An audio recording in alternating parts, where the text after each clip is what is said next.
Olá, tudo bem? Estamos aqui mais uma vez para estudar a Palavra de Deus, hoje começando um novo projeto. Estou eu aqui, ancião dessa igreja, e tenho também junto comigo aqui o irmão Wolinski, também para nos estudar junto comigo a Palavra de Deus. Hoje é um novo projeto. O novo projeto está aqui, o Bíblia Mais. Bíblia Mais é um estudo com 28 lições. 28 lições onde abrange a Bíblia toda. Então, com essas 28 lições, nós vamos passar toda a Bíblia, toda a Palavra de Deus, em diversos temas. E esses temas aqui, você vai ver aqui, esse material está sendo projetado aí na tela do seu computador, tablet, celular ou a TV, também, se você está assistindo aí pelo YouTube, na TV. Aqui estão, então, as 28 lições. Você está olhando todas elas, toda em sequência. Então você vai estudar todas as sequências dessas lições até a última aqui, tá? Que esta última aqui já é um gancho para o próximo projeto. Então a gente vai ter aqui um resumo do próximo projeto. Então vamos estudar todas as 27, mais essa aqui que daria 28 assuntos, 28 lições. E para iniciar hoje, vamos estudar junto com vocês aqui. Já está sendo projetado na sua tela também aí, o assunto de hoje, que é a Bíblia Sagrada. Tá? Nada melhor do que começar com Bíblia Sagrada, né? Bíblia Sagrada, é onde começa tudo, né? Sim. Onde começa tudo. Antes de iniciarmos o estudo nesse momento aqui, quero convidar o irmão Wolinski, junto comigo também aqui, para nós fazermos uma oração. Pedimos a Deus que nos direcione, nos ajude aqui a termos mais sabedoria, e você também de casa, a aprender cada vez mais da Palavra de Deus. Curva sua fronte onde você está.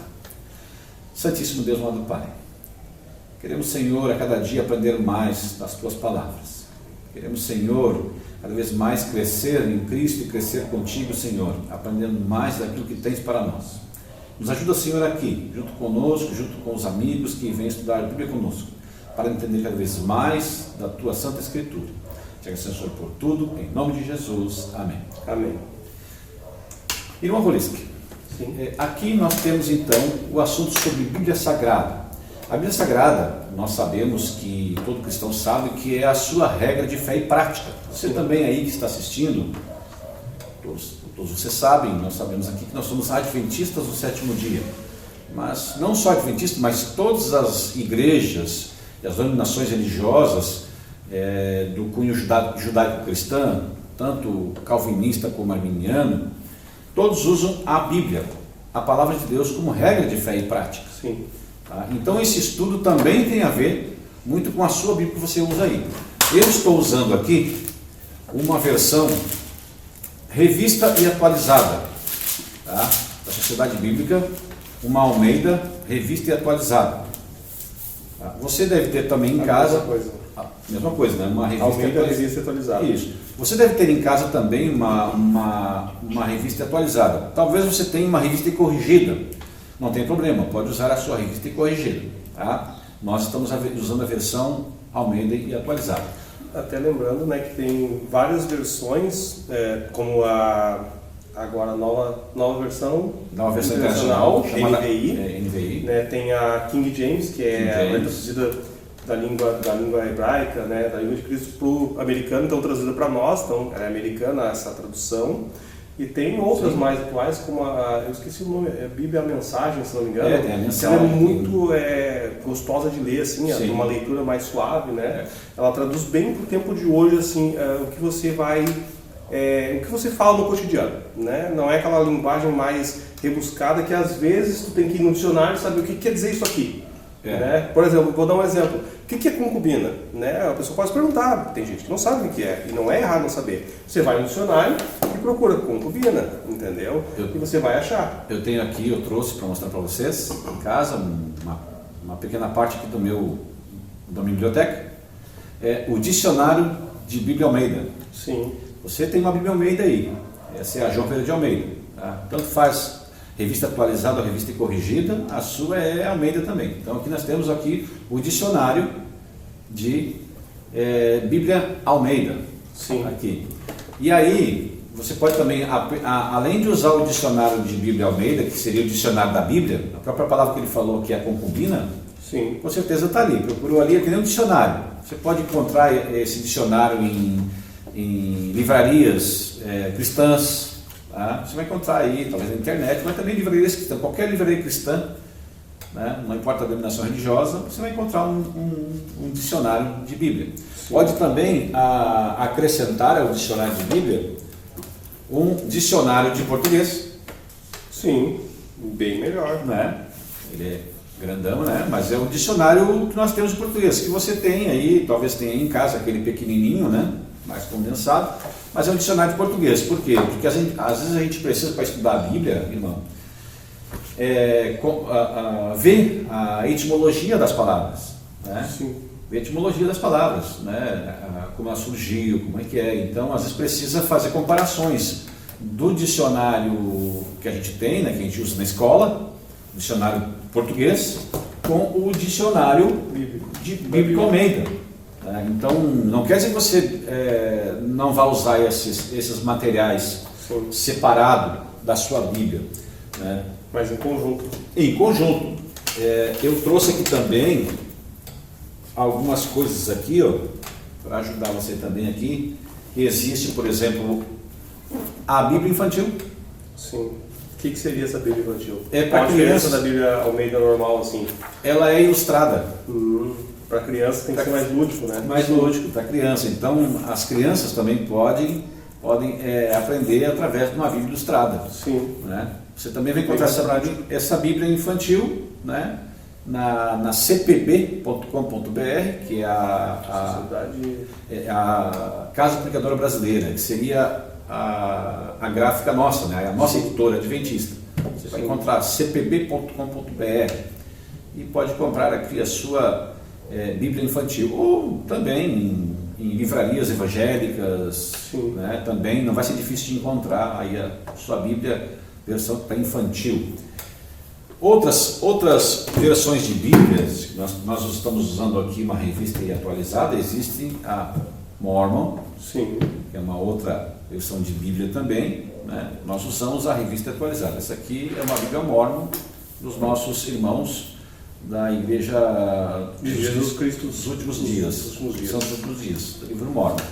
Tá? Também trouxe para contar com vocês, eu tenho essa aqui, é católica, tá? A Virgem Maria, tá? Faço o livro de Maria, então. Tá? Tenho essa aqui também, a Bíblia, o Alcorão e a Ciência, tá? Escrito por um muçulmano. Tá? Eu ganhei esse livro dentro da mesquita, me deram para mim dentro da mesquita, foi muito bem tratado, muito bem recebido pelos... Eu tenho vontade de ler o Alcorão aí. Pelos irmãos muçulmanos, né? Quem pensa que muçulmano tudo é terrorista, isso não é verdade. Não, é uma verdade, uma pequena parte, uma pequena parte, extrema, né? Que opta por esse lado extremista da religião. Eu tive na mesquita aqui de Porto Alegre, muito bonita, de bom gosto, fui muito bem tratado, muito bem recebido, foram muito educados comigo, me deram um livro, né? E eu não tenho nada a dizer contra os nossos irmãos muçulmanos, são gente muito boa. Aqui nós temos aqui, ó, lista de Nostradamus, tá?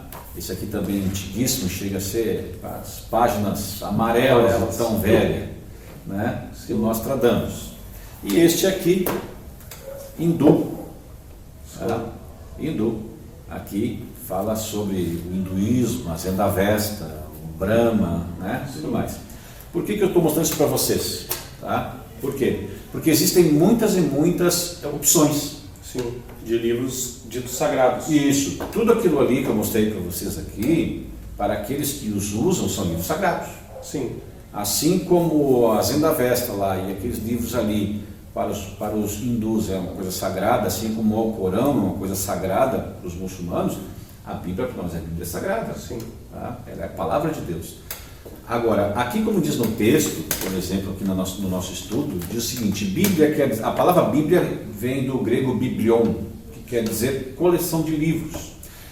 Ela foi escrita num espaço entre 1.600 anos, você está vendo aí na sua tela, 1.600 anos, começando em 1500 a.C., quando Moisés escreveu a Bíblia, começou a escrever. Pelos 5 primeiros livros, o Pentateuco, como é Pentateuco, chamado, né? né? Gênesis, Êxodo, Números, Levítico, Deuteronômio. Isso, aqui embaixo aparece, ó. Se você olhar aqui, deixa eu usar minha caneta aqui para mostrar, olha ali, ó. Aqui Aqui no Antigo Antigo Testamento aqui, ó, os primeiros aqui, ó. Você está vendo na sua tela aí, tá? Dá um pause um pouquinho ali para dar uma olhadinha, tá? Aí você está vendo ali, ó, os primeiros 5, Pentateuco, depois tem aqui, ó, deixa eu dar aqui, os proféticos, né? Deixa eu para mim poder, históricos, deixa eu dar um pouquinho para lá para eu poder enxergar. Sim. Né? Históricos, depois proféticos, profetas maiores, profetas menores. Por que existe essa diferença? Sim. De profetas maiores e profetas menores?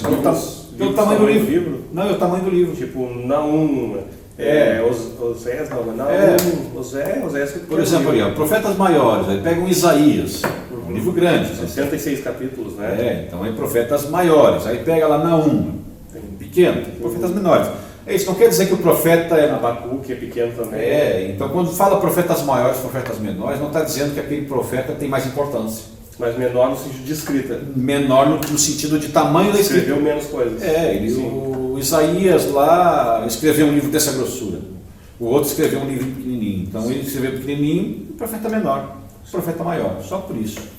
Né? Profetas maiores e menores. Depois nós temos o Novo Testamento, aqui os Atos, né? Depois aqui as epístolas, os livros de Paulo. Cartas, né? Epístolas seriam como cartas, né? Cartas. Eu vou te mandar hoje um e-mail, seria. Então, e-mail de Paulo a Coríntios, né? Aos Coríntios, alguém vai receber lá. Eu mando um e-mail. Epístolas seriam mais ou menos como cartas. Hoje em dia é mais parecido com um e-mail, só que um grande e-mail, né? Bem dividido em capítulos. E tudo mais. Assim. Depois temos aqui o Apocalipse, né, que seria um espaço profético aqui. Então na Bíblia também nós temos ela escrita em 1600 anos por 40 autores, você está vendo na sua tela aí. Tá? Ela também foi falada e retraduzida em vários desses 1600 anos, vários dialetos, em 2.400 dialetos e línguas diferentes. Ela tem 1.189 capítulos e 31.173 versículos da Bíblia. É muita coisa, né? Não, mas se eu quiser ler toda a Bíblia, pela grossura dela, né, que ela tem uma grossura considerável. Sim. Quanto tempo eu levo para ler a Bíblia e como é que eu faria para ler? Assim, eu teria que ler do Gênesis, que é o primeiro, sim, ao Apocalipse, ou eu posso ler só o Novo Testamento no primeiro momento? Como é que eu poderia fazer? Por exemplo, eu sempre digo o seguinte, que se você gosta de ler, né, pegue a Bíblia do Gênesis e comece a ler ponto a ponto direto. Se você não gosta muito de ler, né, e prefere uma leitura mais interessante, né, então vai direto lá no Novo Testamento porque já tem ali uma história mais interessante, mais viva, né? Sim. Porque o Velho Testamento é um pouco mais histórico e tudo mais. Exatamente, até porque a Bíblia também, ela não é só um livro sagrado para nós, ela é um livro de história. Ela conta a história da humanidade, né? E em partes a história do povo israelita, do povo judeu, para nós, como cristãos, que seria, no caso, a raiz, né, de Jesus Cristo, o povo dele. Sim. Então, ela é um livro de história também. Então, se você pegar o Antigo Testamento, às vezes se repete muito assim, ó, fulano é filho do Beltrano, que é neto do Ciclano. Então, você vai ter muita essa leitura, sim, de certa forma, cansativa, mas gostosa. Eu já li 4 vezes e vale a pena. Na sua Bíblia aí, na nossa, tem, você vai encontrar aqui, deixa eu ver se eu acho na minha aqui, uma orientação de como ler a Bíblia toda em um ano, né? Quantos capítulos por dia, né? Eu já vi que algumas têm isso, mas dividindo assim, a grosso modo, todos os capítulos que você falou agora aí. Sim. Quanto tempo eu levaria para ler em um ano? Quantos capítulos eu deveria ler por dia, mais ou menos? Entre 3 capítulos por dia e 5 capítulos aos sábados e domingos. Sim. Tá? 3 capítulos durante a semana e 5 durante... Mais ou menos por aí. Tá? Então você tem ali, são 39 livros no Antigo Testamento e 27 livros no Novo Testamento. Tá? Então você tem ali 1.189 capítulos. Divide isso aqui por 365 dias. Sim. Tá? Você vai ter uma média. Tá? Sim. Então, se fosse fazer assim todos os dias iguais, É. sábado e domingo, uma média de 4 capítulos por dia. 4 capítulos por dia, por aí. Se arredondando. Mais ou menos por aqui. Vamos ver, 1189, bota para 1200. Sim. Isso aí. Mais ou menos. 4, 3,5, 4 capítulos por dia. Você lê a Bíblia no ano todo. O Salmo 119 você pode dividir, tá? É, O Salmo 119 é bem grande. Salmo 119 a gente vai deixar por um dia só. Salmo 119. Né? Tem que decorar também. E compensa porque tem o Salmo 117 que é desse tamanho. Então compensa você ler 2, 3 daquele tamanho ali. É isso aí. Continuando aqui, diz o seguinte aqui, né, que ele foi escrito, Moisés escreveu, né? A Bíblia é um dos livros mais vendidos, né? O Velho Testamento foi escrito em hebraico e aramaico, né? E o Novo Testamento em grego. Agora, existe uma dúvida, por exemplo, irmão, se Moisés ele foi educado até os 40 anos na língua egípcia, ele conhecia toda a ciência egípcia, tá? Por que ele escreveu o Pentateuco em aramaico? Né? Língua do povo dele. Porque, querendo ou não, embora ele tenha sido educado no Egito, ele era hebreu. Ele aprendeu 40 anos no Egito, toda a língua egípcia, os hieróglifos egípcios, toda a ciência egípcia, mas ele também sabia o hebraico. Quando ele foi com Jetro, morar com Jetro, mais 40 anos, lá ele teve o contato com o aramaico. E Jetro era um arameu, ele falava aramaico, ensinou para ele. Agora, Deus realmente conhece o fim desde o princípio. Sim. Se a gente pensar, por exemplo, que os primeiros hieróglifos só foram encontrados na época quando Napoleão invadiu o Egito. Já em 1800 e pouco. Quando Napoleão invadiu o Egito, tá? No final do século XIX, né? Lá ele descobriu a chamada Pedra de Roseta. Que seria? A Pedra de Roseta era um pedaço de pedra, que eles chamavam uma estela, a Pedra de Roseta. E ela era um pedaço de pedra alto, esqueci agora, mas em torno de uns 2,5, 3 metros de altura, né? Não lembro agora aqui. Ela era dividida em 3 línguas. Ela era dividida em hieróglifos egípcios, ela era dividida em era o aramaico, e o outro, esqueci agora qual era a outra língua. Mas provavelmente as línguas mais importantes. As línguas mais importantes a da época. primeira, obviamente, do povo egípcio, depois aramaico e depois uma outra língua também importante. Isso. Como seria hoje? Dividiríamos assim, se nós fôssemos colocar um texto, né, de boas-vindas a alguém que vai entrar aqui na igreja, colocaríamos em 3 línguas. Sim. Primeiro, na língua mãe, nossa aqui, que é o português. Bem-vindo. A igreja adventista de Bom Sucesso.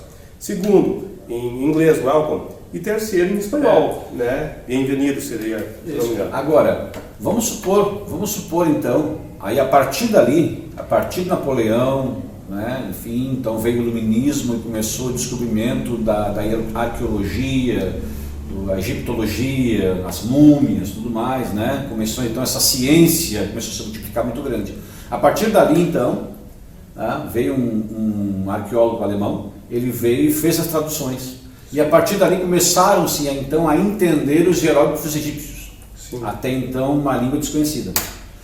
Se Deus permitisse Uma língua morta. Se Deus permitisse que Moisés, 1500 anos antes de Cristo, escrevesse o Pentateuco em hieróglifo, nós só teríamos descoberto a tradução bíblica dos primeiros 5 livros agora no século XIX.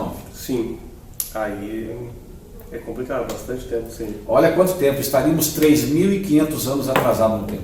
Sim, em conhecimento bíblico, né? Isso, então Deus, na sua infinita sabedoria, disse para Moisés, olha, escreve em aramaico, não em egípcio. Sim.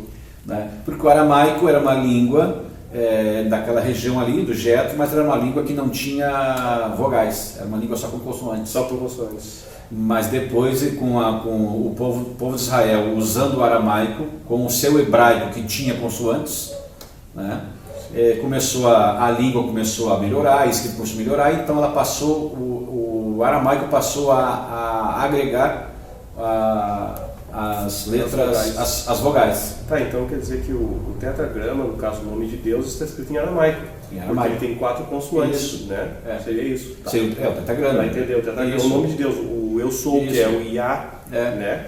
Seria escrito com 4 letras ali, então. Não seria o caso aqui, mas dá para aprofundar mais esse assunto se a gente entrar num assunto mais teológico chamado como entender o quórum perpétuo. Seria o que o quórum perpétuo para a pessoa que não é o quórum perpétuo, é o querer perpétuo. O querer perpétuo. O que seria isso assim para uma pessoa mais leiga lá como eu ou como quem está ouvindo até agora? Aqui, ó, eu trouxe aqui para mostrar para vocês uma apostila chamada Introdução Geral à Bíblia. Sim. Ela aqui, não quero entrar aqui agora para a gente não gastar muito tempo, sim, mas fala sobre o querer perpétuo. Você pode olhar na internet sobre o querer perpétuo. O querer perpétuo mostra essa modificação, essa introdução das vogais do hebraico no aramaico. Sim. Né? Que faz essa evolução da língua, e essa evolução naquele tempo, teologicamente falando, era chamada de querer perpétuo. Bom saber agora. Tá?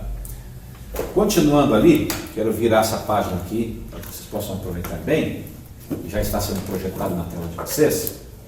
Aqui fala sobre o assunto da Bíblia Sagrada. Você vai ver, por exemplo, aqui, ó, que Isaías 28:10, você está vendo aí na sua tela, diz que as passagens mais fáceis explicam as mais difíceis. Bom saber disso. Né? Então, quer dizer que uma passagem mais simples vai explicar algo maior e de uma compreensão um pouco mais difícil, elevada. Vai preceito sobre preceito, regra sobre regra. Né? Segundo Timóteo 3,16 diz que nós devemos considerar a Bíblia em sua totalidade. Né? Toda a Escritura é inspirada por Deus. Né? Lucas 24:27 diz que nós devemos comparar os textos com outros textos. Ou seja, a Bíblia com a Bíblia. Isso, você compara a Bíblia com a Bíblia. É que nem eu pegar um exemplo de Deuteronômio, se não me engano, 8:9, fala que nem só de pão verá o homem. Se não me engano, é Deuteronômio 9. Já isso se repete em Mateus 4:4 e Marcos 4:4. E Lucas, eu não lembro onde isso também repete. Você compara a Bíblia com a Bíblia. Então, tu compara, realmente, isso foi falado antes, né, e Jesus apenas replicou isso. Né? Isso aí. Ali, ó, Eclesiastes 3:14 diz que nós devemos ler o texto em seu contexto. Sim. Não adianta isolar um verso. Não. Que daí eu posso usar o verso para meu entendimento. Eu tenho que ler o texto e procurar o contexto dele. Sim. Né? Eu poderia, por exemplo, incentivar uma pessoa ao suicídio. Sim. Abrindo aqui, né? Olha lá, indo Judas se enforcou. Foi enforcou, sim. Poxa, aqui, olha, tudo que tiver que fazer, faça. Uhum. Entendeu? Aí bota lá, tudo que tiver que fazer, faça hoje. Sim. Então vai se mata. Sim, pode usar para isso aí também. Né? A Bíblia é sua própria intérprete. Isso está em João 5:39. Sim. Ela mesma se interpreta. Sim. Né? Tá? E Salmo 119:18, Lucas 24:45 diz que eu devo sempre orar antes de estudar a Bíblia. Sim. Pedir a iluminação do Espírito Santo para entender. A oração sempre aqui para poder entender. O meu sogro, por exemplo, ele é leva isso tão a sério que ele chega a lavar as mãos antes de tocar a Bíblia. Antes de abrir a Bíblia. Isso é bom. O meu sogro. Ele lava as mãos. É uma espécie de ritual próprio, né? Dele, que para ele faz bem. Isso. E não que você tem que fazer isso. Pode fazer, mas é algo que meu pai ele fez um negócio de madeira que a Bíblia ficava assim, ó. E ele lia na mesa. Eu tenho lá, eu acho, um oratóriozinho. Um oratório. Então ele lia sempre a Bíblia nesse negócio. Ele fez com um ferrinho aqui, fez uma espécie de madeira em que a Bíblia se acoplava e ele fazia isso aqui, ó. Um púlpitozinho. Entendeu? Uma espécie de púlpitozinho ele fez. Então ele lia a Bíblia assim. Cada um tem o seu ritual de leitura, né? Como você vai fazer. Isso. O importante é ler. Entender. Sempre que o Espírito Santo ilumine. Aqui diz também, você vai ver projetar na sua tela aí, vai estar colocado aí, descrito para você colocar na sua Bíblia. Salmo 119:105 diz que a Bíblia é lâmpada para os pés. Lâmpada para os pés e luz para o caminho. Salmo 12:6 e 7 diz que ela sempre foi preservada. Sim. Né? Ela sempre foi preservada. Mateus 24:35 diz que ela é eterna. Meu filho um dia perguntou para mim assim, mas por que a gente vai ter que continuar estudando a Bíblia depois que a gente estiver no céu? Se a gente estuda hoje a Bíblia para chegar no céu. Sim. Mas por que eu preciso estudar a Bíblia depois que chegar no céu? Né? Porque A própria Bíblia diz que nós vamos passar o resto da eternidade estudando. Talvez para entender o plano da salvação, porque ele começa desde o Éden, né? Desde antes do Éden, né? Talvez para isso, então. Eu respondi para ele assim: quando a gente chegar no céu, você também pode refletir sobre esse assunto. Quando eu chegar no céu, eu vou ter 3 surpresas. A primeira surpresa que eu vou ter no céu é as pessoas que eu achei que estariam lá e não vão estar. Sim. Essa é a minha primeira surpresa. Que seria, no caso, assim, aquelas pessoas que a gente tem como, vamos botar entre aspas, ídolos espirituais. Aquele pastor, mas ele é tão consagrado, aquele irmão que prega bem, aquele líder, aquele céu, seria isso talvez? Tá. Então, as pessoas que eu penso, olha, esse com certeza vai estar no céu. Sim, não tem dúvida. Chegam e dizem assim, olha, se esse cara não estiver no céu, então o que sobra para mim? Sim. Agora imagina a gente pensa isso. Agora imagina chegar lá e não encontrar ele. É uma surpresa. É uma surpresa? Outra segunda surpresa, chegar no céu e encontrar pessoas que a gente achava que não estariam. Sim. Que seriam tipo pessoas que tu não via, que queriam saber de Cristo, de Deus, fazer o bem. Olha, eu, com certeza, olha, o céu é uma coisa certa, esse aí não vai dar. Sim. E aí eu chego lá e encontro o cara. É uma surpresa. É uma surpresa. E a terceira surpresa, e maior delas, Sim. é chegar no céu e descobrir que eu estou lá. É uma baita surpresa, porque nós nos conhecemos. Porque, por exemplo, aquele que eu achei que estaria e não estava, eu não conheço. Sim. Aquele que eu achei que não estaria e estava, eu também não conheço. Sim. Mas eu conheço. Sim. Melhor que muita gente. Então, só não melhor que Deus. Isso. Então, por exemplo, eu vou dizer, olha, hoje, na minha situação que eu imagino, eu não estaria no céu, me comparando com Cristo. Sim. Né? Aí, de repente, Jesus volta e eu vou estar no céu. Então, a terceira e maior surpresa é a minha própria presença ali. Sim. Né? Então, assim, continuando aqui, diz que João 16,13 diz que a Bíblia nos guia na verdade. Sim. Tá? Não existe outra verdade a não ser a palavra de Deus. Você vai ver também aí a terceira e última tela, né? Você está vendo a sua tela aí? Diz o seguinte aqui, que a Bíblia você pode confiar. Tá? Aqui fala sobre aquele evento que encontraram os manuscritos do Mar Morto. Sim. Né? Tá aqui, você está vendo na sua tela aí, em 1940, tem um breve comentário, você pode procurar na internet sobre esse assunto. E foi encontrado jarros, né, com os manuscritos do Mar Morto, e aí foram comparados. Os textos que foram encontrados foram comparados com a Bíblia de hoje. Sim. E bate exatamente sem tirar e sem colocar. Sim. Né? Então isso mostra que a Bíblia que nós temos aqui hoje, ela é correta. Ou seja, Deus preservou ela. Preservou, ela Sim. foi preservada na sua totalidade. Sim, mesmo com essa diferença de versões, que às vezes o que acontece é que tu substitui uma palavra por outra para ser melhor compreensível.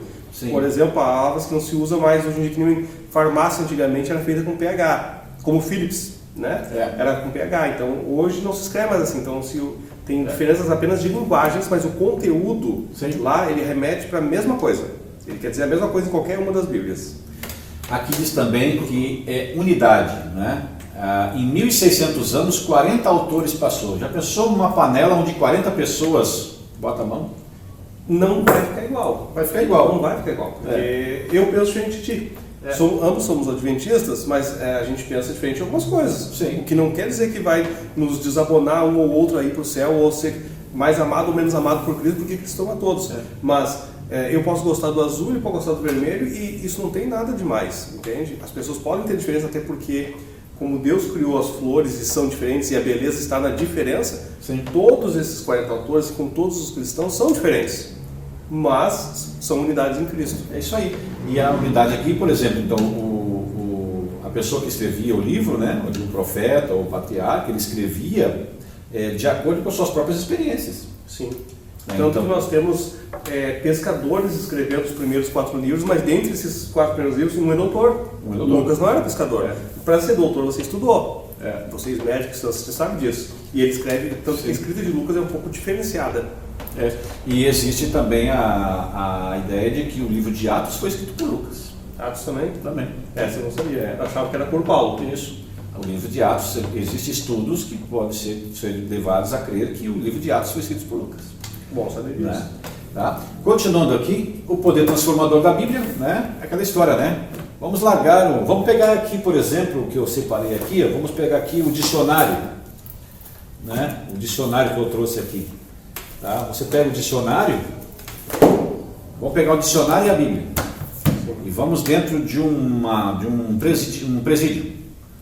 2 presídios. E a gente deixa o dicionário num presídio e deixa a Bíblia em outro presídio. Tá? E a gente volta um ano depois. O que nós vamos encontrar?